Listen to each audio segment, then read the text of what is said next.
Hi. I am officially less than a year out from my debut novel being published, and I'm feeling really weird about it. So let's talk about it. If you're new here, my name is Lindy Jung. I am a science fiction and fantasy author whose debut novel, MOTHSBLOOD, comes out fall 2026 from Bloomsbury in the US and Rey in the UK. It is a dark academia adult fantasy about an ambitious alchemist navigating her life at a school for alchemists, especially after a devastating and impossible murder kind of shakes the school on its foundations. So that's kind of my spiel. The other spiel that kind of goes along with that spiel is that for the past 5 years and counting, I have been documenting my writing and now publishing journey on this channel. It's been wonderful in that it's given me a lot of opportunities to connect with other writers. It's given me a lot of opportunities as well to be self-reflective, talk through bits of the process and bits of the journey that, I don't know, I wouldn't really be able to talk through with anyone else. And it's also been a really valuable creative outlet. One of the things that I've been trying to move toward and really trying to embody more in these videos is transparency and honesty. I think especially considering the fact that I'm moving toward an entirely new era of my career, it's really important to me that I kind of pull aside the veil and share as much as I possibly can without getting, I don't know, in trouble. And even then, I'm okay with getting in a little bit of trouble, you know? And this is largely because I think publishing is such an opaque business. It took me so long to figure out how to navigate it. It took me so many years and attempts to figure out how to write a query letter, how to query effectively, how to find an agent that I would work well with, that would support me through my career and through all of my very varied interests as a creative. I mean, it's so much, right? If you're aspiring to be a published author, one, you have to learn how to write, and two, you have to learn how to navigate this landmine speckled landscape that is publishing itself. Fortunately, in the internet age, we are not alone in this, and there are people other than me who have been incredibly helpful, providing information, lessons, people who are further along in their career journeys. And that actually brings me to today's sponsor, Skillshare. I actually recently went to my first author event, and I found it so meaningful to hear an established author speak on her career, inspirations, and habits. So naturally, after going to the signing, I went out and I sought more of the same. One of the authors I found was Simon Van Buie, an author and editor based in New York, who happens to have a wonderful Skillshare class called The Writer's Toolkit. This is a short and accessible course. It's just about 40 minutes, and it focuses on the absolute basics. As I am writing in a more professional capacity, I found that the task of writing can feel very overwhelming with all of these outside factors pushing in, and it was so nice to get back to basics with Simon's straightforward class. He gives you 6 tips on how to prioritize writing, how to find time for it, how to approach writing with a healthy mindset, and it felt like a really nice reset. If you're interested in Simon's class or any of the thousands of others available to writers, entrepreneurs, creatives, and more, then this is the perfect time to check out Skillshare. The first 500 people to use my link in the description or scan the QR code will receive a 1-month free trial of Skillshare.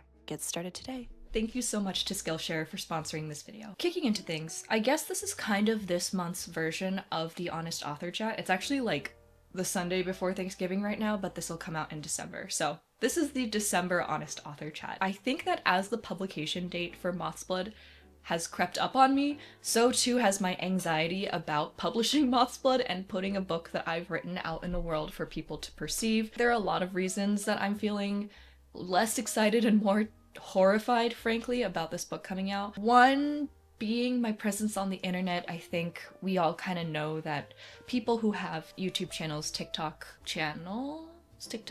account? I don't even know because I'm not on TikTok. But you know, people who have a little bit more of an online presence before they publish, as writers, as readers, or as any other kind of influencer, even though I'm a relatively smaller to medium-sized channel, I do feel those eyes on me. I feel kind of that expectation. I have been watching other releases from other people in my niche or similar and seeing how those have been received even before they actually come out, even before anyone reads the books. People put a little bit more weight on a release and on the quality of a book and on their own perceived enjoyment of that book if the author is someone they are familiar with through social media. But honestly, that's a whole other video. Today, the general topic is just insecurity, how I've been dealing that, how I've been mitigating my anxiety as a creative, as someone who's about to be published. And I have come up with some talking points. I'm not going to pretend that I follow all of these all the time because I don't, but I think talking through them will be helpful for me and also maybe helpful for you guys, whether you're trad and your book has already come out or it's coming out, or you're seeking a literary agent, or you're courting beta reader feedback for the first time, or you're self-publishing and your book's about to come out. Imposter syndrome is incredibly common in a field where what you produce is, to be frank, like entirely subjective. I mean, if you pick any two people off the street, their favorite books are going to be completely different. So I do think it's natural to feel a certain type of way about your writing, especially when you're on the cusp of or trying to pursue putting it out in the world. I know that to people on the outside it might seem a little bit nonsensical almost to produce something, especially if you're writing something personal and then want to put it out into the world, want to either make money off of it or find readership and then like feel bad about those things. But I do think those are natural feelings. Pretty much every writer is going to empathize with those feelings, especially me. And now it's really just about not letting those feelings control you. That's kind of where I've gotten stuck, especially in this past month or so. I have been working on what is hopefully going to be my sophomore novel, Project Crips, as I've been ramping up editing MOTHSBLOOD to its final form, starting to generate ideas and plans for promotion, for marketing, which is a whole new ballgame for me, one that I find intensely fascinating because there's so much that goes on behind the scenes for marketing and also production, like actually doing the things that turn my 400-page Word document into a physical book. There's so much cool stuff there, and I've been having a blast, honestly, keeping up with those things because my publishing team on both sides of the pond have been really good about like looping me into almost everything and asking my opinion on these like decisions that feel relatively minor, but I really appreciate it because it gives me that insight, that glimpse behind the curtain. It's not just, all right, I sent you my manuscript and then in a couple months I'll get a finished book. No, I really enjoy getting to see kind of the behind the scenes there. So on one hand, I've been having fun with publishing. On the other hand, the thought of readers actually reading my book, oof, disgusting. It's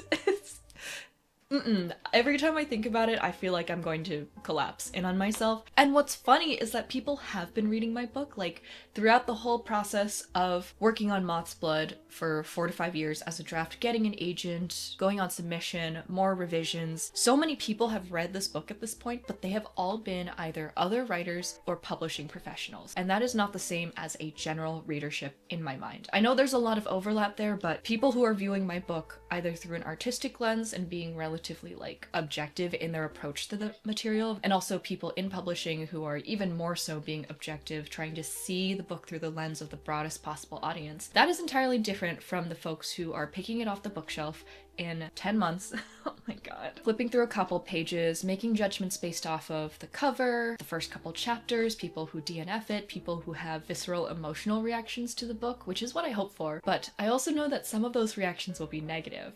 People who maybe are going to start making assumptions about me, who don't know me. There's a lot there, and putting a book out into the world is such a vulnerable act. Like, this is a book that I have put so much of myself into, like everything I write. It is a book that I've spent years of my life on kind of chiseling into this shape. I'm not gonna say it's good or bad or perfect, but a shape. And now I'm expected to just kind of toss it into the world and let people do with it what they will, whether they approach it through a fair lens or with an unkind lens because of certain assumptions they might make. You know, everyone is coming from a different place. And I'm not placing any blame on these like hypothetical readers or real life readers. I'm just kind of expressing where my intrusive thoughts have been going lately. But then I have to kind of like think and take a step back and consider like, what is the worst case scenario? There are a couple of big worst case scenarios for me, especially considering the current administration of the United States where I live, but I think those are really unlikely. Knock on wood. I do think they're unlikely. And so really the real worst case scenario is that, I don't know, 1-star review on Goodreads. Sure. I don't think that's that bad. Every book that has ever existed has gotten 1- and 2-star reviews, and those readers are entitled to have that opinion. Like, there could be any number of reasons why they choose to rate and review that way. So that's kind of helped to just get me out of my head. I am now going to launch into what is going to be the tips and tricks section of this video in case you are struggling with similar thoughts, similar anxieties, for whatever reason. I mean, I had these anxieties before I even had an agent. I don't know why. So let's talk about some tips. Number one is to let someone you trust read your work. When I say this, I don't mean necessarily a beta reader or a critique partner. I'm thinking more of like a close friend, maybe another writer, maybe not, a family member, someone who will hype you up. I know this goes against some very common advice, which is to not let people who know you personally, who are close to you, who love you, read your work, but they're going to read it eventually, one. And two, if you're not seeking out critique and ways to make the book better, then I think that getting positive feedback from like a casual reader and someone who, you know, has an attachment to you and will treat you kindly, like that can be so encouraging, uplifting, and helpful. There's this trend, I almost want to say, this streak that writers have to be self-punishing, to be self-deprecating. We like to get our work torn to pieces more often than not because we think it'll make us better, but there needs to be a little bit of sugar with that spice, right? And so if you haven't gotten positive, just pure positive feedback, a pure emotion-based reader response, then this has been something that's helped me a lot in the past. I love it when my partner says I'm a genius, you know? I don't let it get to my head, obviously. I have way too much anxiety for that, but it just kind of helps. It brightens my day. If you haven't tried this out, highly recommend. Number two is that understand that growth and skill development are journeys and not destinations. This was something that I struggled with for so long, but I really had to take a step back and think, okay, if MOTHSBLOOD, which will be the first book that I ever publish in my life, it's going to be my debut, it's going to be out in the world, it's only the first one that I ever publish. I hope to and intend to, and I'm working toward having a career. My aspiration is to make sure that something improves every time I write a new book. I can see this already with Project Crips, just in the way I'm approaching fantasy world building now, the way I'm approaching character interactions and dynamics with large casts. I have leveled up as a writer, even in like small ways. I don't think that overall the book is going to be tremendously a step up and an improvement from MOTHSBLOOD, but there are little bits and pieces, little lessons that I've learned from writing other things since writing MOTHSBLOOD, from writing Crips, that are apparent in that work. And so, incrementally over time, I hope to just improve and go on that like upward trend rather than go on a downward trend or stagnate. And I think this is also helpful because it reframes this idea that there is an endpoint, that there is an ultimate accomplishment you can achieve as a writer, whether that is for the craft level or for publishing. I've been really fortunate with my debut, but it wasn't like a six-figure deal. I don't know if it's necessarily going to be a big splashy debut, but that means that I can only go up from there. Number three plays into one of my absolute worst, number one biggest enemy of my life is the comparison game. I'm constantly comparing myself to other authors, other debuts, other fantasy and sci-fi books. I'm kind of playing that comparison game in my head. Another like non-original thought I had that has helped me temper this somewhat, not completely, but I'm working on it, is that we all have different skill sets as authors. We all have different life experiences that shape our work. We all have different strengths or hyperfixations that show in our work. And I think that that is so important. If we were all 100% peak performance authors all the time, every book in the world would be the same. I feel like that is one of my biggest gripes with this idea that generative AI is ever going to be a useful tool for authors or have a place in the publishing industry. No, it flattens things. Gen AI is always going to cough up similar derivative stuff over and over again. We are not Gen AI. We have imperfections, we have flaws, we have strengths, we have articles that we stayed up until 3 a.m. reading on Wikipedia and decided to incorporate into our fantasy world. That totally didn't happen to me this past weekend. Every book that I have ever loved has been entirely different from the books that I loved before it. I don't know if that sentence made sense, but I do think that your very human self, flaws and all, are what make your book unique, your story unique, your world, your characters, all of that stuff. And so I think having different strengths is a positive thing. So next time you catch yourself reading a book and thinking, oh my gosh, I wish I could write politics like this. I wish I could write fight scenes like this, romantic tension like this. One, you can develop that skill, you can get there if you really want to do it. But two, your book probably has those bits and pieces that other authors are looking at thinking, man, I wish I could develop this skill, or I had this skill. Number 4 is to kind of break the barrier of putting yourself out there. This applies more to me when I was pre-publishing world and I was still trying to find my footing after leaving my second agent, and it is to put yourself out there. I think this was a big barrier for me when I was at my most insecure as an artist, where I had died on sub twice. Not once, but twice. face with 2 different books. I felt like nobody wanted my words. I was having a really hard time showing my writing to other people. I was having a really hard time thinking about like querying again and having to show my writing to publishing professionals. And part of what helped me get over that was submitting my writing to literary magazines. I think you could also do contests. I submitted my writing to one residency type retreat type thing, which by the way, we are going to France in March 2026 if you are interested in coming along. Link is in the description box. And I think my mindset as I was starting to do these things was, one, I was really just exercising my skills writing short stories, which was a form that was new to me at the time and is now like one of my favorite things. I love short fiction. 2, it was less about being accepted and being validated externally and more about just breaking that barrier of fear that I was feeling of like, I cannot show this to anyone. Same goes for beta readers. If you need a little bit of a softball, just find someone to read your work, get it read, even if it's scary, even if your heart pounds thinking about it. At a certain point, I think that all of us as writers desire to be read, and if you're having hesitation there or fear about it, then that's something that you need to really push through and break through. Okay, tip number 5 is to try a writing challenge. I'm a big fan of writing challenges, one because I make videos, so I kind of have to do it for, you know, the content, but also 2, I think they genuinely help me kind of get out of my own headspace. One of my many struggles as a writer, it has been perfectionism historically. I revise the same chapters over and over to death. I will tinker with lines until they sound right in my head, even though I have no idea what that possibly means. It's just completely intuitive. I am a perfectionist and it has made me such an incredibly slow writer. It has made me so slow.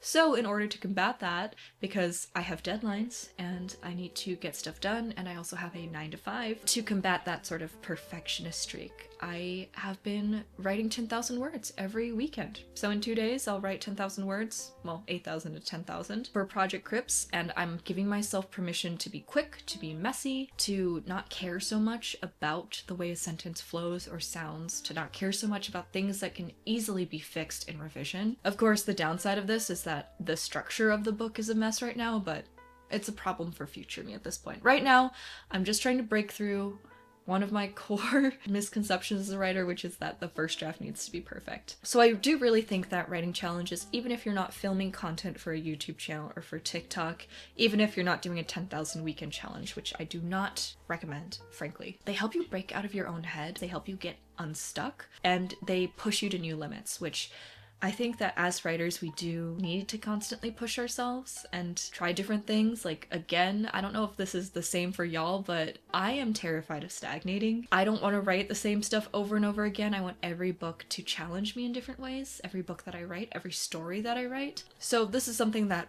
your mileage may vary, but it has worked for me quite a bit in the past. Okay, number 6 is to find community with other writers and don't be afraid to share your woes as well as your wins. This is different from finding people to read your work. I mean just like people that you sit and chat with. I don't think that many people that I am writing friends with have honestly read my work. I've shown it to Chris and Kelly and some bits and pieces to the AuthorTube folks, but these are people that, you know, we met organically on this platform. We met up in real life with our writing retreat, and that was like the first time I met almost all of them. And 1, this was fantastic for my social life, which was really taking a hit after I moved states. And 2, it's just nice to talk shop sometimes. Like, I think recently a question that I posed to the group was like, what should I do about my book 2 title? I wasn't liking it.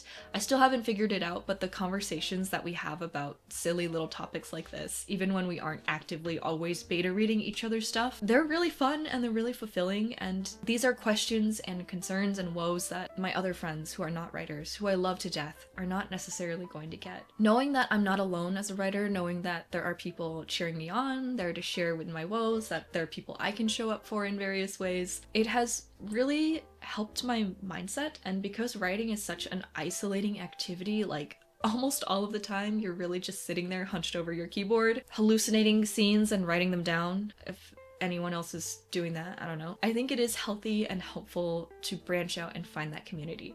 Finding that community in the first place is kind of a whole other topic, but social media, the internet have made building those bridges so much easier than ever before. If you want to go old school, there are still in-person writing communities pretty much everywhere. You just kind of have to dig around a little bit for them. That hasn't always been an option for me because I live in a small town at the moment. But my one bit of advice here is to give as much as you take or give more than you take. I had some attempts to make community before, and I have some really good writing friends from like my first couple years on Twitter, all that kind of stuff.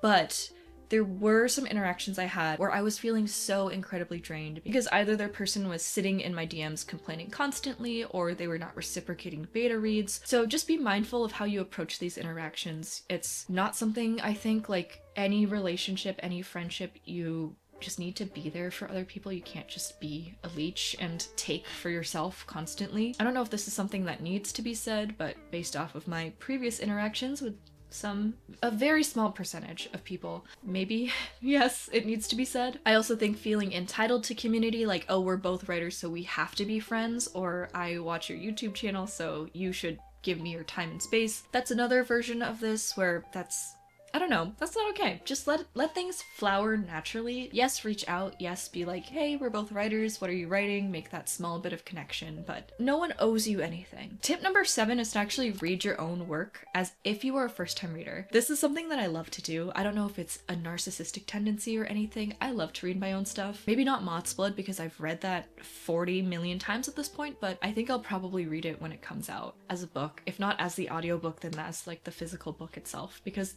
I don't know, that's such an experience. But I also regularly go back and read my recent or old work. I like to kind of turn off my writer brain if I can and just enjoy it as a reader. And I feel like I'm constantly surprising myself because writing a book is a long endeavor.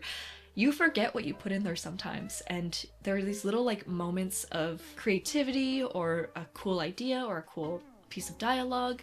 I'll constantly find these little bits where I'm like, actually, maybe I can write. My advice is to just pick up an old story or the first part of your book. For me, it's always the first couple chapters that I really enjoy to read because they're typically the most polished. Turn off your writer brain, turn off your editor brain, read it through.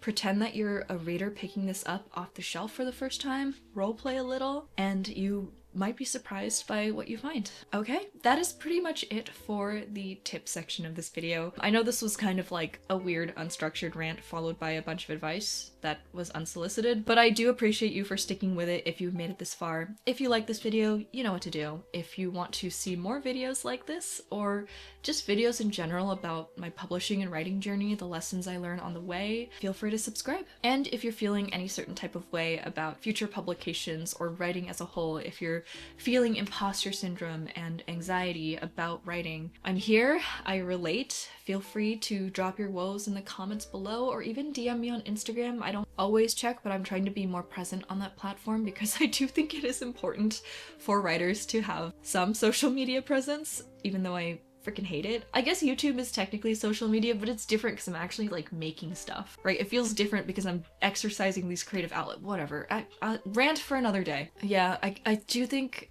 that social media has contributed a lot to my imposter syndrome and anxiety because there was a direct correlation between re-downloading Instagram and seeing people celebrate their successes, which they should do, and I am happy for them. But there's just a feeling of like, oh, that's never gonna be me, and that is not good. So that's kind of why I made this video, to talk these things through, to celebrate kind of the fact that I'm less than a year out from debuting, and to, I don't know, see if anyone else is feeling similar things. Thank you so much for watching this video. I know it was kind of an odd one, but I always appreciate getting the space to talk things through with you guys. So appreciate you all, love y'all, have a wonderful day.